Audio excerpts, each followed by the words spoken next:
ብዝሃ ዘርፍ፣ ብዝሃ ተዋናያን፣ ብዝሃ ተጠቃሚ ካላደረግነው በቀር በአንድ ሴክተር ላይ በአንድ ሴክተር ላይ ዲፔንድ ያደረገ ኢኮኖሚክ ሙቭመንት የኢትዮጵያን ስብራቶች አይጠግንም ብለን እንደመጣን ብዝሃ ዘርፍ ያስፈልገናል። አንዱ ሲሰበር አንዱ ሲደክም አንዱ ያልነው የምናስበውን ብልጽግና የምናረጋግጥ እነዚህን በሙላት ሳናይና ሳናስብ ብልጽግና ብንል ዋጋ የለውም።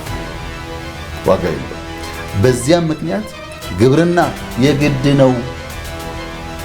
ከፍተኛ ሊመረት የሚችል ያልታረሰ መሬት አለን፣ ውሃ አለን፣ እንደተባለውም ሰው አለን። ያን ተጠቅመን በአመት 2-3 ብናርስ በምግብ ራሳችን መቻል ሁነኛ ነገር ነው። ልንተው አንችልም። ማረስ አለብን። ሁለተኛ ኢንዱስትሪ ነው። ኢንዱስትሪ ላይ በስፋት ካልሰራን በቀር በግብርና ብቻ የምናስበውን ኢምፕሎይመንት የምናስበውን ኤክስፖርት ልናሳካቸው ምርት ያስፈልጋል። እነዚህም በቂ አይደሉም። ቱሪዝም ያስፈልጋል። ታሪክ አለን፣ ባህል አለን፣ የሚገርሙ ሲነሪዎች አሉ። እነሱም ብንሰራቸው በጣም ብዙ ሀብት ያመጣል።